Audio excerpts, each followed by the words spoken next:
This class focuses on new information and communication technologies, everything from satellite imaging and artificial intelligence to facial recognition technologies, everyday mundane technologies like our smartphones and social media. A running tally from our partners at Bellingcat has tracked over 100 cases of police abuse against journalists in the U.S. over the past few days. We're looking at video feeds, satellite imagery, and social media to break down the details of how police have been targeting the press. We want to bring the voices of those who develop technology and the voices of those who use the technology. We want them to be in conversation with each other.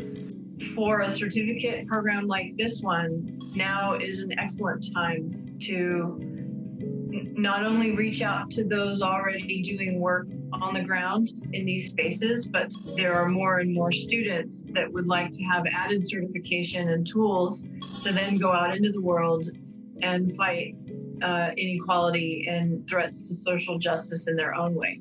There are programs that develop technologies that will be in the service of human rights. There are programs that train human rights defenders. What we're doing is that we are offering this program entirely online.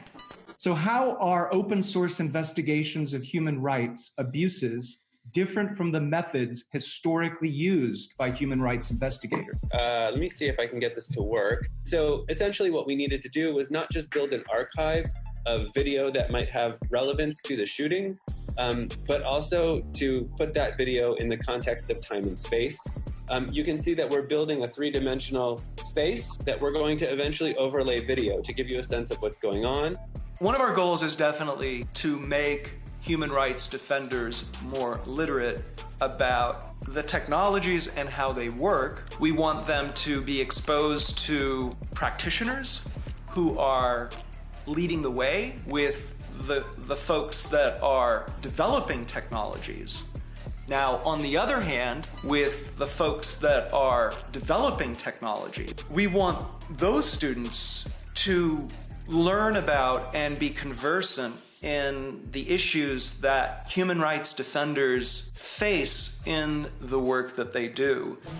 This certificate will ideally create a human rights style of thinking that can cut across all kinds of contexts. We're at a really critical point in history where these two communities are converging together in ways that are incredibly powerful. Now people are seeing what has been going on in Black and brown communities forever. And even with the COVID pandemic, the disparities in healthcare, those situations would never have come to light without the technology. So I do want to focus my educational leadership on human rights injustices and not only for Black lives, but for all marginalized people